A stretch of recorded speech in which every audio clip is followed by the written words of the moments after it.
आज की कहानी रेपुंसेल। काफी पुरानी बात है। जर्मनी के एक गांव में जॉन नाम का व्यक्ति अपनी पत्नी नेल के साथ रहता था। उन दोनों पति पत्नी का कोई बच्चा नहीं था और उन्हें एक प्यारे बच्चे की कामना थी।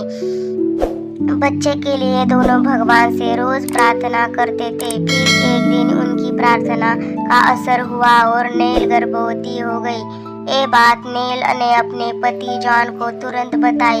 इस खबर को सुनने के बाद दोनों पति पत्नी की खुशी का ठिकाना नहीं रहा और वह भगवान का धन्यवाद करने लगे।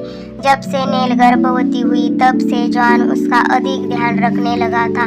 वह उसकी हर छोटी छोटी मांगे पूरे करने लगा था। एक दिन दोनों साथ में खाना खा रहे थे, लेकिन नेल को उसकी तबीयत कुछ ठीक नहीं लग रही थी, इसलिए वह अपने घर की बालकनी में हवा खाने के लिए चली जाती है। वहाँ उसकी नज़र एक छोटे बच्चे पर पड़ती है, जिसे देखकर अपनी पति से कहती है, देखिए वो बच्चा कितना प्यारा है। जॉन ने भी कहा, हाँ सच में बहुत प्यारा है। उसके बाद नेल ने अपनी दूसरी तरफ देखा तो वहाँ उसको रेपेंजल के पत्तों पर पड़ी। वो बोली, वाह रेपेंजल के पत्ते कितने ताजे और स्वादिष्ट लग रहे हैं, काश इन्हें मैं खा सकती। नेल के बातों को सुनकर जॉन घबरा गया और कहने लगा, अरे ऐसा मत कहो, वो महल जादूगर ने गोथल का है, वहाँ जाने के बारे में सोचना भी नहीं, क्योंकि वो नामुमकिन है। वो जादूगर ने बहुत बगीचे में किसी को जाने नहीं देती, तुम उसकी जगह कुछ और खा लेना। नेल नहीं मानी और रेपेंजल पत्ते खाने के लिए जिद करने लगी। जॉन क्या करता, अपनी पत्नी की जिद के आके झुक गया और जादूगर ने गोथल की हवेली रेपेंजल पत्ते मांगने पहुंच गया। इस बात पर जादूगर ने कहा, तुम्हारी इतनी हिम्मत, तुम यहाँ पत्ते मांगने आ गए, तुम यहाँ से चले जाओ, तुम्हें कुछ नहीं मिलेगा। जादूगर ने गोथल की बातों को सुनकर जॉन उदास हो गया, वहाँ से निकल गया। लेकिन उसके दिमाग में एक योजना आई। वह आधी रात को जादूगर के बगीचे में कटोरी लेकर गया और वहाँ से रेपेंजल के पत्ते चुरा ले आया, लेकिन उसे चोरी करते हुए जादूगर ने देख लिया था। अगले दिन जॉन ने नेल को रेपेंजल के पत्ते दिए तो वह बहुत खुश हो गई और उन पत्तों का सलाद बनाने लगे। जैसे ही नेल ने सलाद खाने की तैयारी की, वैसे ही वहाँ से एक जादूगर गोथल आ गई। उसने टेबल पर रेपेंजल के पत्तों को देखकर जॉन पर चिल्लाने लगी। जॉन ने उसे देखकर बहुत डर गया और उसकी माफी मांगने लगा। जॉन बोला, गोथल मुझे क्षमा कर दो, मैं बहुत मजबूर था, मेरी बीवी गर्भवती है और उसका रेपेंजल के पत्ते खाने का बहुत मन था। तुमने तुमसे मांगे तो, लेकिन तुमने भगा दिया। जॉन की बातें सुनकर जादूगर ने बोली, तुमने मेरे रेपेंजल के पत्तों को चुरा कर बहुत बड़ी गलती की है, इसकी सजा तुम्हें जरूर मिलेगी, लेकिन तुम चाहे तो मेरी सजा से बच सकते हो। इसके लिए तुम्हें तुम्हारा बच्चा होने के बाद उसे मुझे देना होगा। इतना कहने के बाद जादूगर ने वहाँ से चली गई। जादूगर के जाने के बाद जॉन ने और नेल बहुत घबरा गए और अपने बच्चों के पैदा होने के बाद उस शहर को छोड़ने की योजना करते रहे। कुछ समय बाद नेल ने एक बहुत ही प्यारी सी बच्ची को जन्म दिया। बच्ची के पैदा होने के बाद नेल और जॉन शहर से भागने लगे, लेकिन उन्हें रास्ते में ही जादूगर ने गोथल मिल गई और उनकी बच्ची को लेकर गायब हो गई। नेल और जॉन अपने बच्चे खोने के बाद बहुत रोए। दूसरी तरफ जादूगर ने बच्ची का बहुत अच्छे से ध्यान रखने लगी। उस बच्ची का रेपेंजल नाम दिया। रेपेंजल के बड़े होते ही उसके बाल भी 2 गुना बड़े हो गए।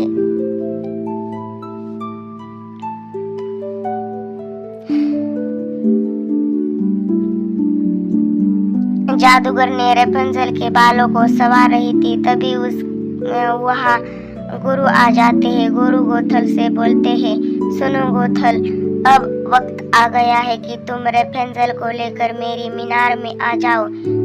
अब तुम्हें ही उस मीनार की देखभाल करनी है।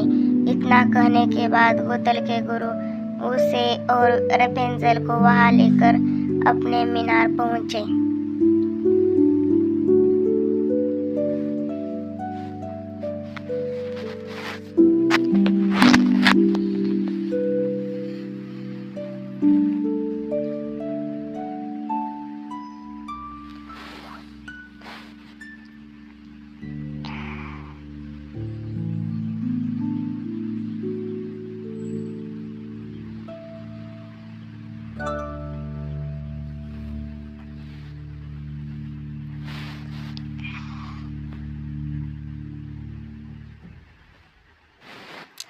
मीनार पहुंचने के बाद गोथल ने गुरु ने उसे और रेपेंजल को एक कमरे में बंद किया और कहने लगे, गोथल अब मुझे आराम करना है, इसलिए तुम्हें ये मीनार संभालनी होगी। इसकी देखरेख अच्छी से करना। यदि मीनार को कुछ भी हुआ तो मैं तुम्हें कठोर सजा दूंगा। इस बात पर जादूगर ने गोथल बोली, गुरुजी आप परेशान न हो, इस मीनार की देखभाल अच्छे से करूंगी। इसके बाद गोथल के गुरु वहाँ से चले गए। गुरुजी के वहाँ से जाने के बाद गोथल ने रेपेंजल से बोला, मैं बाजार से कुछ सामान लेने जा रही हूँ, तब तक तुम महल की देखभाल करना। गोथल की बातों को सुनने के बाद रेपेंजल ने सोचने लगी कि वह इस मीनार के नीचे कैसे जाएगी। यहाँ से तो उतरने के लिए कोई सीढ़ी भी नहीं है। ऐसे में गोथल रेपेंजल के लंबे बालों को मीनार से नीचे लटका देती है और वह कहती है, मैं तुम्हारे लंबे बालों के सहारे नीचे उतरूंगी और जब बाजार से वापस आऊंगी तब तुम्हें आवाज देकर बुला लूंगी। तब तुम अपने बाल मीनार के नीचे लटका देना ताकि मैं उससे सहारे ऊपर चढ़ सकूं। इस बात पर रेपेंजल में हामी भरती हुई बोली, ठीक है। रेपेंजल के बालों के सहारे गोथल नीचे उतरती है और बाजार चली जाती है। उसके बाद मीनार में अकेले रेपेंजल खुद ही गाना गाने लगती है। इसी समय एक राजकुमार वहां से सैर करते हुए जा रहा था। तभी उसने रेपेंजल की सुरीली आवाज सुनाई पड़ती है। उसकी आवाज को सुनकर रेपेंजल राजकुमार सोच में पड़ जाता है कि ऐसी सुनसान जगह में इतना मधुर कौन गा रहा है। मीनार के पास पहुंचकर राजकुमार एक पेड़ के पीछे छिप जाता है और गाना सुनने लगता है। ऐसे में वो देखता है कि गोथल वहां पहुंची है और रेपेंजल से अपने बालों को नीचे लटकाने के लिए कहती है। फिर वह उन्हीं बालों के सहारे मीनार में चढ़ जाती है। राजकुमार ये सब देखकर आश्चर्य में पड़ जाता है। दूसरे दिन फिर राजकुमार वहां आता है और वही दृश्य दोबारा दिखाता है। गोथल रेपेंजल के बालों के सहारे नीचे उतर जाती है।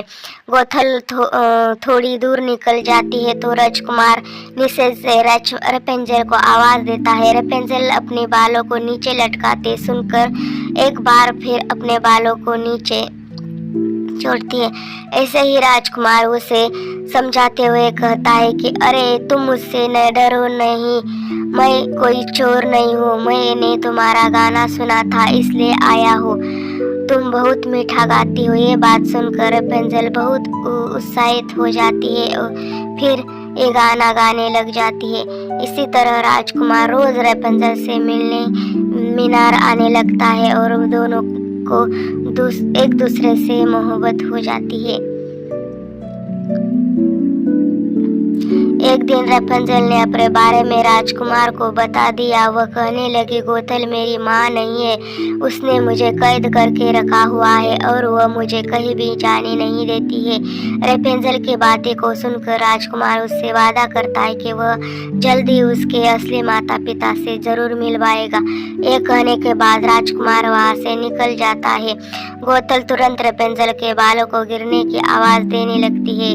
रेपेंजल तुम अपने बालों को नीचे गिराओ। फिर गोथल बालों की मदद से मीनार पर चढ़ जाती है। मीनार में घुसते ही गोथल रेपेंजल पर चिल्लाने लगती है और कहती है कि मैंने सोचा था कि तुम्हें बाहरी दुनिया से दूर रखने की कामयाब हो गई हो, लेकिन ऐसा बिल्कुल नहीं है। सोचा था कि मैं तुम्हें बाहरी दुनिया से दूर रखने में कामयाब हो गई हूँ, लेकिन ऐसा बिल्कुल नहीं है। गोथल बेहद गुस्से में थी और उसने गुस्से में ही रेपेंजल के सारे बाल काट दिए और उसे एक सुनसान रेगिस्तान में छोड़कर आती है।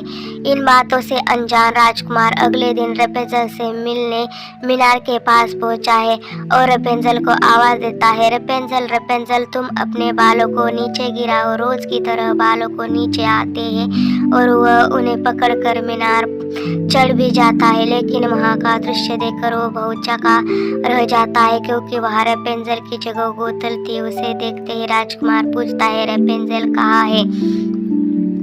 गोतल की बोली, तुम जिस रेपेंजल को ढूंढ रहे हो अब यहाँ नहीं है। उसके बाद गोथल राजकुमार को मीनार से नीचे धक्का देती है और राजकुमार बुरी तरह से जख्मी हो जाता है, लेकिन उसके बावजूद वो हार नहीं मानता और अपने सैनिकों के साथ रेपेंजल को ढूंढने के लिए निकल पड़ता है।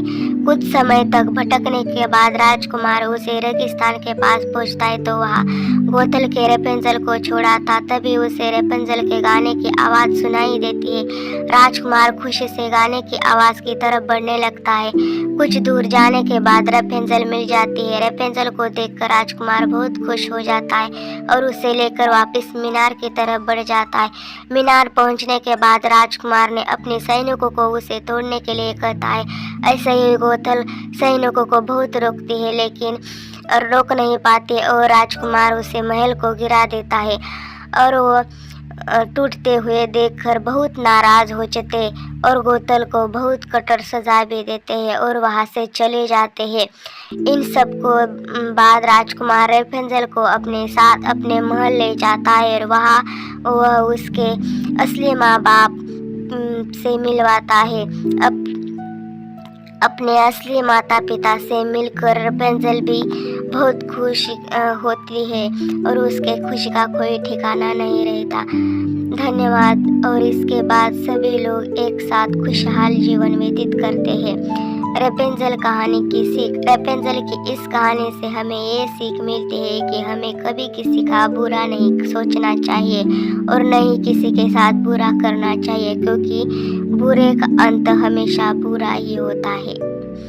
धन्यवाद फ्रेंड।